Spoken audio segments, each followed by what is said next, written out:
अभी आप जिस जगह को हमारे वीडियो स्क्रीन पर देख रहे हैं, ये पश्चिम अफ्रीका से अलग हुई एक मरुभूमि है। इस मरुभूमि में सिर्फ एकमात्र कुआं है जो यहाँ के आसपास के लोगों की जान बचाने का एकमात्र सहारा है। एकमात्र कुआं होने के कारण इसका पानी पीने के लिए कई लोग आपस में विवाद करते हैं। इस पानी के लिए होने वाले विवाद को रोकने के लिए यहाँ के लोगों ने एक अलग रास्ता निकाला, वो ये कि आप किसी कीमती चीज के बदले इस पानी के लिए क्लेम कर सकते हैं। तो दोस्तों, ये तो बात हुई इंसानों को लेकर, क्योंकि इंसान किसी कीमती चीज के बदले पानी के लिए क्लेम कर सकते हैं। लेकिन आप जरा सोच कर देखिए, इस जगह अनेक पशु पक्षी भी रहते हैं जिन्हें पानी की प्यास भी जरूर लगती होगी, लेकिन ये किसी कीमती चीज के बदले पानी तो नहीं ले सकते हैं। तो फिर क्या करेंगे? असलियत में पानी पीने के लिए इन्हें काफी दूर तक यात्रा करनी पड़ती है। हाँ, आपने सही सुना, सिर्फ पानी के लिए नहीं, अपनी जान बचाने के लिए इन्हें ऐसे कई संघर्ष करने पड़ते हैं। आज के इस वीडियो में ऐसे ही कई पशु पक्षियों के जीवन के संघर्ष के बारे में बताने जा रहा हूँ। आपसे बस सिर्फ यही रिक्वेस्ट है, अगर आप पशु पक्षियों को पसंद करते हैं तो आप इस वीडियो को अंत तक जरूर देखिए।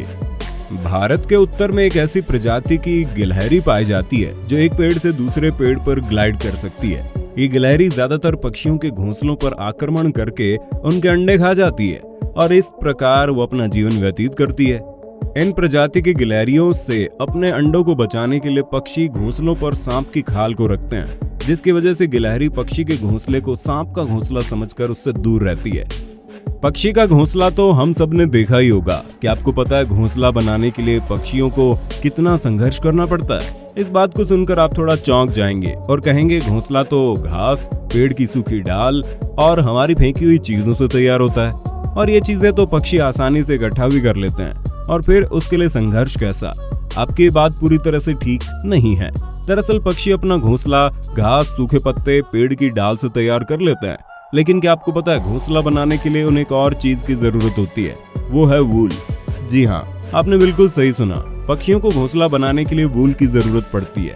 इस वूल को इकट्ठा करने के लिए उन्हें कई बार काफी दूर तक उड़ान भरनी पड़ती है। कई बार वूल इकट्ठा करने के लिए ये भेड़ के शरीर पर बैठकर उनकी खाल से वूल निकालना शुरू कर देते हैं। इस प्रक्रिया में भेड़ को काफी दर्द सहना पड़ता है, लेकिन इससे पक्षियों का कुछ लेना देना नहीं है, क्योंकि उनको सिर्फ चिंता है अपनी और अपने बच्चों के लिए सुरक्षित जगह तैयार करने की। अगर किसी कारण ये वूल इकट्ठा नहीं कर पाते तो ये हमारे आसपास पड़े विभिन्न वस्तुएं जैसे मोटे धागे या वूल को इकट्ठा करने की कोशिश करने लगते हैं। अगर ये भी संभव नहीं हो पाता तो ये प्लास्टिक का इस्तेमाल करके अपना घोंसला तैयार करते हैं, लेकिन वूल का काम ये प्लास्टिक नहीं कर पाता, क्योंकि वूल से घोंसला नरम और मजबूत बनता है। वूल का इस्तेमाल घोंसला बनाने में इसलिए भी किया जाता है क्योंकि वूल बाहर की हवा में मौजूद गंदगी को सोख कर अंदर फ्रेश एयर पहुंचाता है, और साथ ही बारिश के पानी को काफी हद तक सोख लेता है, जिसकी वजह से घोंसला सुरक्षित रहता है। अगर आप अपने आसपास किसी पक्षी को घोंसला बनाते देखें तो आप उसके आसपास वूल के टुकड़े रख दें। अगर आप किसी कारणवश ये नहीं कर पाते हैं तो पक्षी ठीक अपनी व्यवस्था कर लेते हैं। गाय की पूंछ काफी लंबी होती है, जिससे वो अपनी पीठ पर बैठे मक्खी मच्छर को आसानी से भगा देती है, लेकिन भेड़ की पूंछ लंबाई में छोटी होती है, जिसकी वजह से ये इस सुविधा से वंचित रहती है। यही कारण है कि पक्षी वूल इकट्ठा करने के लिए भेड़ को अपना प्राइम टारगेट बनाती है। दरअसल भेड़ के काफी बाल पुराने हो जाते हैं, और जब कोई पक्षी इन बालों को निकाल देते हैं तो उन्हें बड़ा आराम मिलता है, इसलिए भेड़ थोड़ा दर्द सहकर भी उन्हें अपने वूल निकालने देते हैं। पक्षी अगर कौवा है तो इन केस थोड़ा रिस्की हो जाता है। कौवा एक ऐसा पक्षी है जो अगर भेड़ के बाल निकालते समय अगर उसके मांस तक पहुंच गया तो वो वूल को छोड़कर उसके मांस को निकालना शुरू कर देगा। इस मामले में कौवे की पहली पसंद भेड़ के बच्चे होते हैं, क्योंकि इनका मांस और हड्डी दोनों ही नरम होते हैं। कौवे को उनकी हड्डी निकालने में भी आसानी होती है।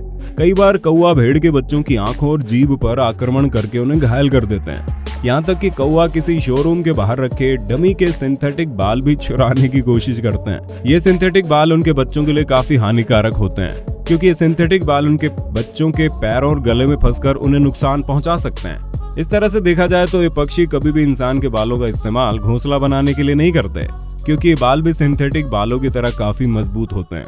आप जानकर हैरान होंगे कि इंसान के बाल जानवरों के बाल की तुलना में काफी मजबूत होते हैं।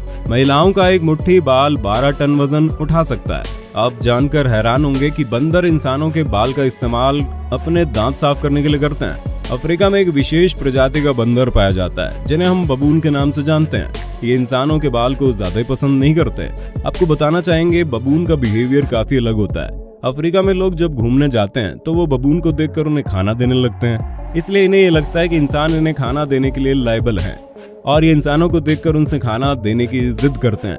और अगर किसी इंसान ने इन्हें खाना देने से मना किया तो ये उस पर आक्रमण कर देते हैं। ये भी देखा गया है बबून इंसानों को देखकर उनसे खाना मांगने का नाटक कर रहे हैं और दूसरे बबून उस इंसान के बाकी खाने को चोरी करके भाग रहे हैं। बबून ग्रुप में रहने की वजह से ये काफी सुविधा पाते हैं। ये मार्स हैरियर नामक मादा पक्षी इस प्रजाति के पुरुष पक्षियों को बेवकूफ बनाने में माहिर होती है।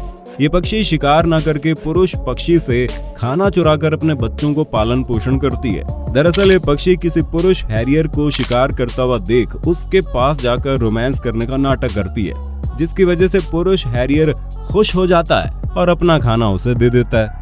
खाना मिलते ही वो वहां से उड़कर भाग जाते हैं। कोको नामक इस गोरिल्ला ने अपने रहने की जगह का सिंक तोड़ दिया था और जब उसके केयरटेकर ने कोको से ये जानना चाहा कि सिंक किसने तोड़ा तो उसने अपने पास खड़े बिल्ली पर इल्जाम लगा दिया। अब आप समझ सकते हैं कि इंसानों की तरह जानवरों के पास हर सुविधा नहीं होती, फिर भी अपनी बुद्धि का इस्तेमाल करके समाधान निकाल ही लेते हैं। तो दोस्तों आज का वीडियो यहीं तक। आपको वीडियो कैसा लगा कमेंट बॉक्स में बताइए। अगर आपको वीडियो पसंद आई तो इसे लाइक करें, अपने दोस्तों के साथ शेयर करें। मिलते हैं अगले वीडियो में।